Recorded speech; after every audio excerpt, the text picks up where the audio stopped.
Hey Saints, hey YouTube, it's Sister Kate doing a class today on bob breakdown. The last time we had a bob class out here on Shofar Mountain, I was remiss in packing my bob and it was woefully inadequate. And so today I'm going to break it down for you and show you what's in it now and then do another video on what I'm replacing some things with. For me, the big issue with a bob is weight, because I can't carry weight like I used to be able to, so we're trying to pare it down and pare it down and pare it down so it's still comfortable for me to use. The bag that we have chosen is a Celtic Goshawk. It's pretty much a glorified backpack. It's obviously very small. I have used this on a trip to Italy. I was there 10 days. It was packed for being a tourist and a traveler, not a bob, obviously, but I did wear it most of the time during the day and carry things in it, and it was comfortable. And it's pretty lightweight. It's got padded straps on the back. It's got padding here and nets, and the belt fits right on my hips, which is for a woman. You want to carry the weight more on your hips anyway because you're not as strong on your upper body. So it was very comfortable, it worked well, it was sturdy, didn't have any problems with it, highly recommend it. Going to get started on what's on it. There's a little emergency light there that will not ruin your night vision. It has two pockets, one on either side of the belt, and in it I have a hair tie, chapstick, and some little candies to kind of give me, you know, a pepper. If I'm bugging out, I'm probably going to be getting tired. So I've got that. And in the other pocket I have cash for making small purchases, or if you need to make a phone call or something like that. You don't want to use credit card because it's easily traceable. Cash works better for that sort of thing. And then starting with the pockets, we have two water bottles. Water bottles are good because obviously you're storing your water in them, but you can also use them to go get more water. And that's an important thing when you're on the run. This one has a clip on it which allows it, you can clip it to your belt or to your belt loops if you're leaving camp for whatever reason. Easy to carry that. This guy's stainless steel. Good thing about stainless steel is you can heat this up, or you're not getting the leaking of the plastic chemicals into the water that you're drinking. And in that pocket also is a bag with another bag inside. Bags are really good for fetching more water.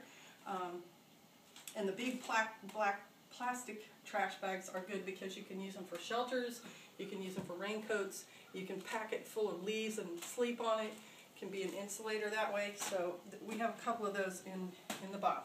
Then on the outside pocket, I've got all these loops. I don't have anything in it, but you could attach stuff to it.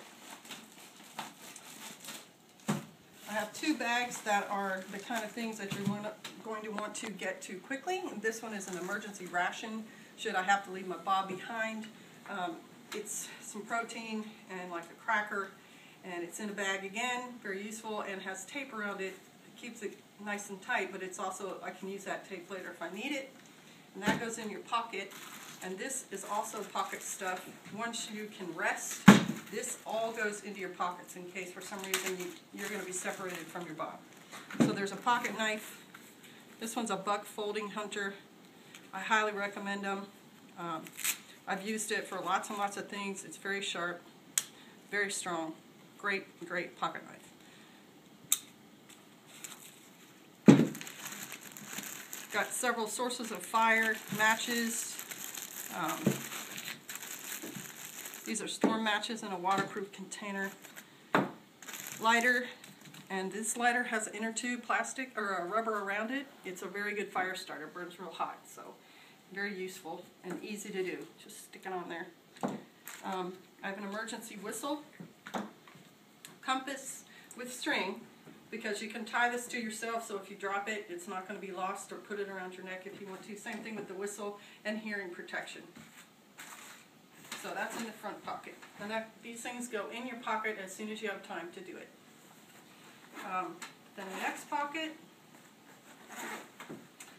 I have another knife. Really useful. I've already used this knife. Very sharp, very strong. Great knife.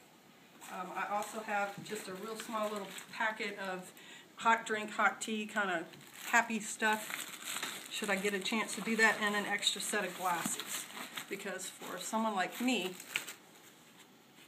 if your glasses break, then it's gonna be hard for you to see, and they're a heavy-duty plastic, so hopefully they'll put up with the punishment that's gonna happen if you're outside and doing strenuous activities.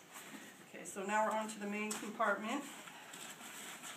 Actually, not the main compartment, this top of this rucksack doesn't separate, well, yeah, it does, separates completely off, so it could be a separate bag that you wanted to carry around, but again, it's a good place to put things that you might need to get at right away, like first aid kit.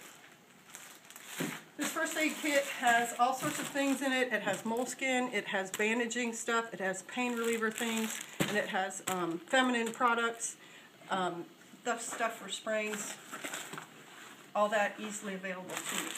Now, main compartment has a black trash bag.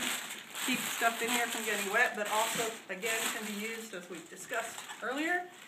This is the handy dandy toilet set, paper, and the dollar shovel from Walmart. It's lightweight, that's why we use that one. This is my shelter. This is an Army poncho liner, or poncho, and it's got the bungee cords to string it out, but it's a little too heavy. So this is one of those things that's going to be left behind and be replaced by another item.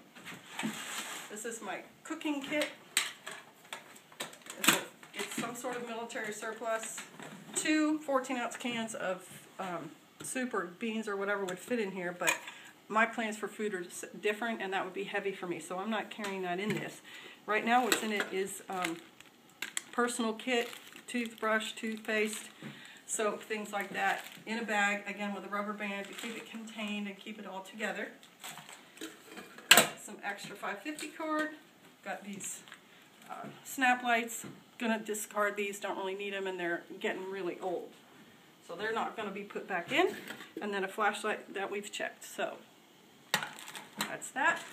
Then right here is a full set of polypropylene winter clothing. This is my other clothing things. It's 3 pairs of socks, underwear, and some tights to help keep me warm in the winter time. I've already used them. The socks are excellent. These Fox River socks are very heavy duty, really good for cold weather. This is for my hair. This is a hair covering, a hair band, and a hair clip. And then we get to food packets that my husband planned out. Enough calories for a whole day in these things. Problem with these is they're too heavy for me, and I have 3 of them. So these are not going to go back in the bag. But they're really good for you strong guys who can carry these things, and the weight doesn't matter to you. That's the end of what's in my bob. You may see things that will remind you that, oh, I need that, or oh, I left that out. We have the same thing. That's the reason you break it down like this. And you should have tried and used the things that are in your bob. You should know that the polypropylene that you're going to wear is comfortable and will keep you warm, that the knife you have is sharp and you're familiar with using it. And what we're going to do in the other video, like I said, is we're going to show you what we have replaced some of the heavier items or outdated items with. And so we'll repack it and we'll redo that later. Blessings and shalom.